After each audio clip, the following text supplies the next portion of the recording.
orang yang memiliki tanggungan kodok Ramadan, tanggungan puasa Ramadan, kemudian sampai datangnya bulan Ramadan lagi, ternyata belum dikodoi, nah itu entah lupa atau sok-sok lupa, itu bagaimana?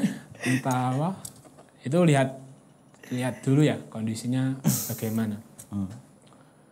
Kalau dia istilahnya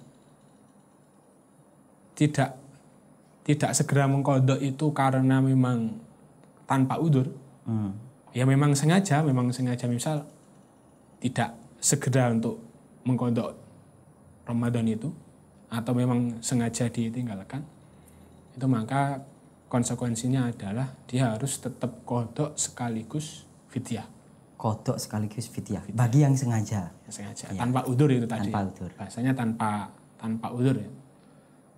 Dia mungkin bisa untuk mengkodok karena sehat, karena tidak bepergian atau tidak memiliki udzur apapun, bisa, tapi ya tetap tidak segera dikodoi sampai datangnya Ramadan lagi, maka dia tetap harus mengkodoi puasa yang dia tinggal sekaligus membayar fidyah. Wow. Ya kan kesannya begitu. Iya. Makanya karena fidyahnya sama, Pak? Sama. Fidyahnya ya? kalau dalam puasa itu sama ya. 1 hari difidyahi 1 mud makanan pokok itu. Atau 6 on sampai 7,5 on itu. Beda kalau dia tidak bisa mengkodok itu karena ada udzur. Misal dulu ketika Ramadan yang pertama itu dia meninggalkan puasa atau tidak berpuasa karena sakit. Tapi ternyata sakitnya itu terus sampai datangnya Ramadan lagi. Nah, itu kalau itu cukup difidyahi nggak masalah, tanpa kodok nggak masalah. Ajis karena lemah ya. Karena lemah, mungkin karena sakit itu. Umumnya kan kalau di Indonesia mungkin karena sakit ya. Jarang orang yang musafir atau apa kan jarang. Sakit itu baru cukup difidyahi nggak masalah tanpa kodok. Itu kalau udzurnya terus ya. Iya. Tapi kalau udzurnya misal hanya beberapa waktu dan masih ada waktu untuk mengkodok puasa, ya berarti dia ya tetap harus mengkodoknya. Ini kalau masalah puasa itu sebenarnya seakan-akan pertanyaannya itu diulang-ulang loh Pak. Tapi ini masih banyak loh. Kayak itu ada yang nanya masalah, kalau saya itu junub, itu bagaimana hukum puasa saya gitu Pak. Tapi junubnya itu malam, bukan siang. Terus ada lagi yang nanya mungkin, saya itu waktu pagi tidur, ternyata bangun-bangun junub gitu loh, mimpi basah. Itu bagaimana Pak? Kalau masalah junub, kalau junubnya di siang hari itu sudah jelas ya, maksudnya tidak membatalkan. Junub itu yang kita maksud di sini ihtilam ya. Ihtilam yang bukan junub yang lain loh ya. Iya. Kalau bahasa junub itu kan saya kok jadi malu ya. Ya. Jangan kalau junub kan banyak ya maksudnya.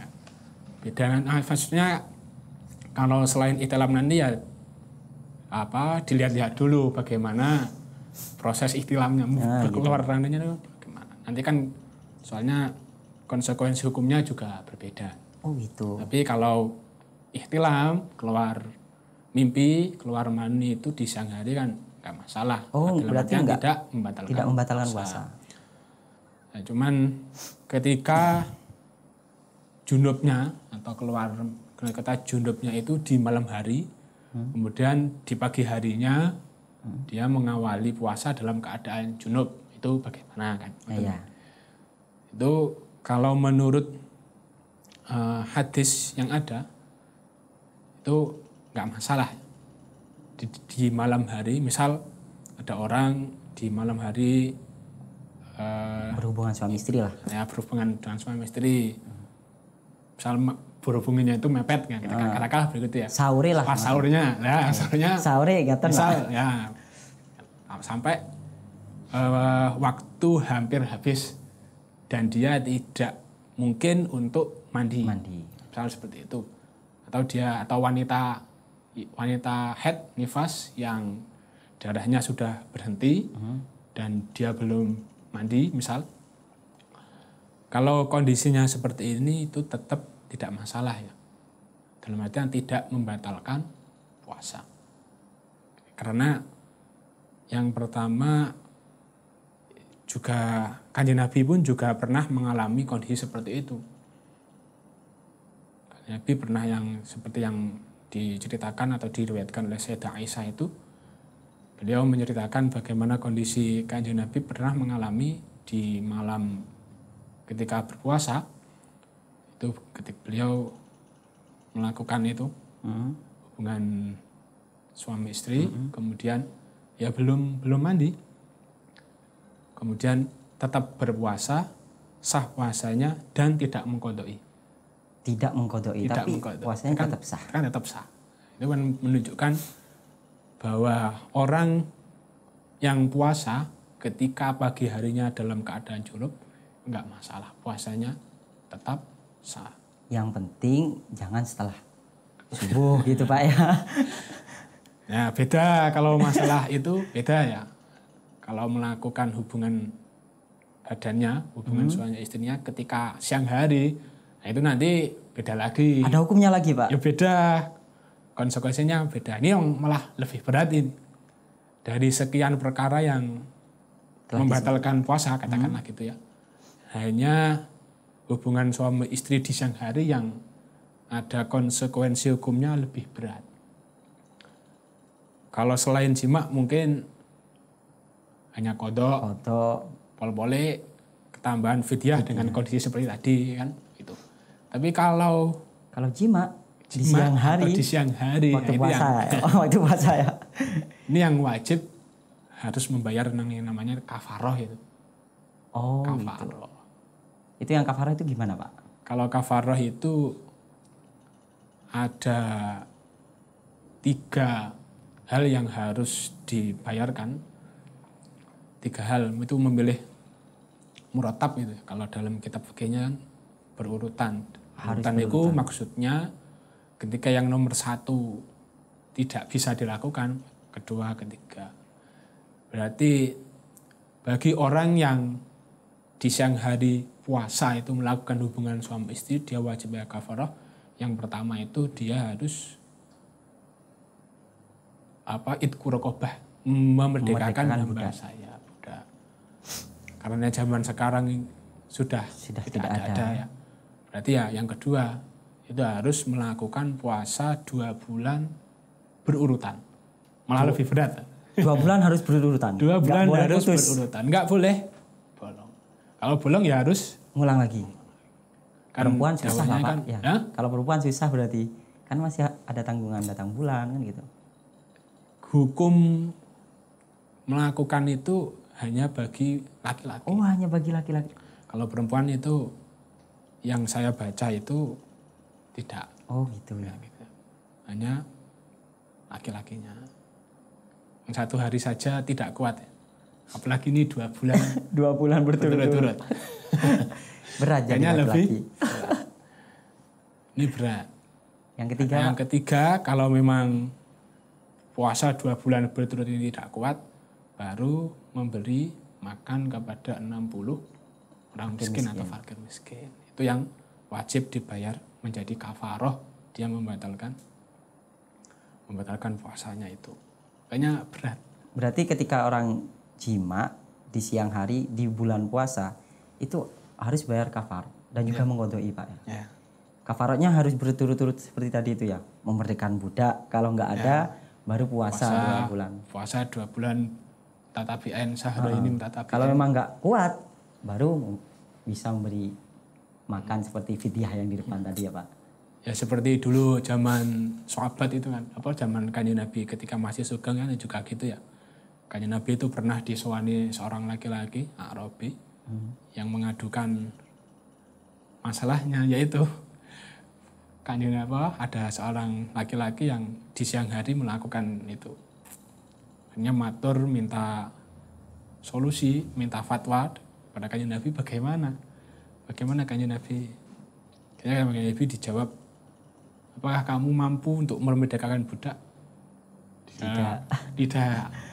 Terus kalau puasa 2 bulan, nah, kalau 2 bulan ini 1 hari saja saya kebobolan. Gitu. 1 hari saja saya kebobolan, apalagi ini 2 bulan. 2 bulan berturut-turut. Ya saya tega, apakah kamu punya istilahnya makanan untuk kamu sedekahkan? Dijawab, Kanjeng Nabi, apakah ada di daerah ini yang lebih fakir daripada saya? Yang lebih fakir daripada saya itu apa? Saya ini yang paling fakir. Ya sudah, ambil saja makan ini kemudian berikan kepada keluargamu. Itu kan kisah awal mula di Kanjeng Nabi juga ada pernah seorang laki-laki yang melakukan hubungan badan, dia juga membayar kafarah itu. Tapi itu zaman dulu, sekarang insya Allah nggak ada lah ya yang seperti itu. Ya mungkin Saman mengatakan seperti itu belum mengalami. Naudzubillah. Bisa jadi kalau Saman sudah beristri mungkin juga sempat tergoda. Ya, terus kalau masalah Ramadan itu yang sering ditanyakan juga Pak, masalah itu Pak. Ketika namimah atau ketika menangis gitu Pak. Itu membatalkan puasa apa enggak sih gitu loh. Seperti rasan-rasan itu, hibah. Kalau menangis itu kalau setahu saya itu tidak masalah ya. Tidak masalah. Artinya air yang keluar dari mata itu kan bukan termasuk anggota yang istilahnya jauf itu ya. Dalam istilah fikihnya itu jauf itu, bukan air mata. Kecuali kalau air matanya diminum. Nah, itu baru. Kalau menangis sendiri hanya mengalir gitu saja tanpa ada ya. Terus kalau ghibah Pak, gosip itu membatalkan puasa enggak Pak? Ghibah, namimah, berkata bohong gitu ya. Iya. Untuk masalah itu, kalau hukum aslinya itu termasuk salah satu kesunahan bagi orang yang berpuasa itu adalah menjauhi itu tadi ghibah, kemudian berkata bohong dan lain sebagainya. Sunnah. Nah, untuk masalah konsekuensinya bagaimana? Dari keterangan yang saya baca itu ulama terjadi perbedaan pendapat. Ada yang mengatakan nggak masalah. Kalaupun orang berpuasa tetap ghibah, tetap berkata bohong, itu berarti dia hanya mendapatkan dosa maksiatnya itu. Puasanya nggak masalah. Nggak ada konsekuensi bagi puasanya. Nah, itu satu pendapat. Jadi pendapat mayoritas ulama, bagi orang yang berpuasa kok tetap melakukan itu tadi, ghibah dan lain sebagainya, itu puasanya sah, cuman pahala puasanya yang hangus atau hilang itu. Puasanya hilang atau puasanya sah, tapi pahalanya hangus. Tapi kan percuma dong, lapar. Ya seperti yang didawuhkan Kanjeng Nabi itu ya. Banyak orang yang berpuasa itu dari puasanya hanya mendapatkan lapar dan haus. Ya soalnya itu tadi. Ketika berpuasa dia hanya menjaga lisannya dari makanan, tapi tidak menjaga lisannya dari hal-hal yang diharamkan seperti ghibah, seperti namimah, seperti bohong dan lain sebagainya. Wah, itu pendapat yang kedua. Sebenarnya ada pendapat yang ketiga, cuman lintas madhab itu. Oh, berarti kita ambil yang ini aja Pak. Jangan lintas madhab. Makanya cukup 2 itu aja. Cukup 2 itu. Berarti hati-hati bagi yang suka ghibah ini. Ya meskipun sah kan, tapi percuma, tidak dapat pahala, tidak dapat apa-apa. Ya dapatnya lapar sama haus saja. Percuma dari pagi sampai istilahnya sore menjelang maghrib, menahan puasa, menahan lapar, menahan haus, tapi tidak mendapatkan apa-apa. Ya dapatnya itu saja, lapar dan haus. Mending tidur ya Pak. Nah, mending tidur itu. Bisa jadi wali nanti ya. Raful kolam. Ya kan dia.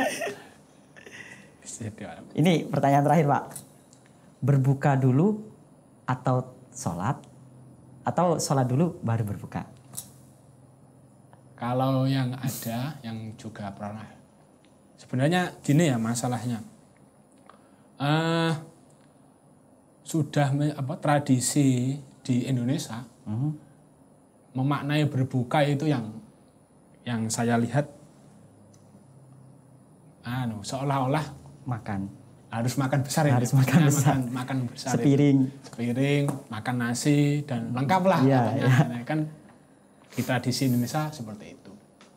Cuman ketika ada pertanyaan mana yang lebih utama antara berbuka dulu atau sholat, itu jawabannya ya yang lebih utama adalah berbuka dulu. Cuman kan kalau dalam syariat itu berbuka itu yang penting adalah membatalkan puasa. Oh, nggak harus sepiring dua piring. Harus sepiring dua piring. Nah, makanya karena Kanjeng Nabi pun ketika berpuasa pun juga mempraktekkan beliau iftar dulu. Beliau berbuka puasa dulu, yaitu kan berbuka puasanya kan yang penting kalau yang lebih utama itu kan menggunakan kurma itu ya. Dan Nabi juga seperti itu. Beliau mendahulukan berbuka tapi ya dengan kurma, kemudian melakukan sholat maghrib. Tapi kan kalau di Indonesia ini berhubung sudah menjadi tradisi yang namanya berbuka itu ya makan sepiring. Makan sepiring itu padahal yang penting sudah ada masuk makanan dan yang penting sudah membatalkan. Nah, itu kan sudah dikatakan berbuka. Baru nanti melakukan sholat kan bisa ya, tetap bisa. Atau kalau tidak ada kurma berarti air putih atau es dawet atau apa, yang penting membatalkan puasanya baru melakukan sholat itu. Jadi kalau pertanyaannya mana yang lebih utama, ya tetap berbuka dulu. Tapi ya tetap ada kondisi di mana yang lebih utama itu adalah sholat dulu. Oh gitu. Semisal ketika nanti orang yang berbuka itu takut akan hilangnya jamaah, ketinggalan jamaah, atau dia kehilangan fadilah takbiratul ihram, atau dia kehilangan fadilah awal waktu, atau bahkan sampai kehabisan waktu. Berarti kalau seperti itu, yang lebih utama adalah sholat dulu baru berbuka, seperti itu. Tapi kan ya seperti tadi ya, itu tetap bisa kita lakukan berbuka dulu dengan itu tadi. Yang penting membatalkan puasa. Baru itu kan juga tidak membutuhkan waktu lama ya, kalau hanya sekedar kurma atau air putih lah. Ya. Sholat pun juga tidak lama, paling 5 menit juga tidak kalau jamaah ya. Tapi kalau saya mending buka dulu lah. Dan kan sama saya juga gitu. Tapi kan jamaah itu kan ya, ini maksudnya yang dimaksud itu jamaah di masjid. Kalau kita kan kita juga di rumah. Kayaknya itu. Nah berarti kalau dalam kondisi seperti itu Pak ya, ketika kita memang ingin ikut jamaah daripada ketinggalan jamaah, ya itu lebih tadi. baik ya itu. Secukupnya lah.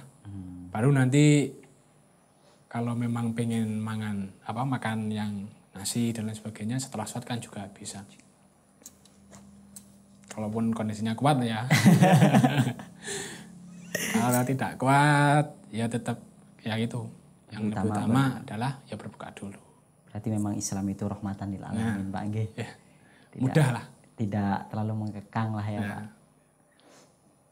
Oke, matur nuwun Pak sudah meluangkan waktunya di studio kami, sudah mau hadir di Lim Podcast. Semoga apa yang Bapak sampaikan bisa bermanfaat buat teman-teman di rumah. Baik teman-teman, jangan lupa nanti kalian itu like, komen, dan juga share ke teman-teman kalian yang lain.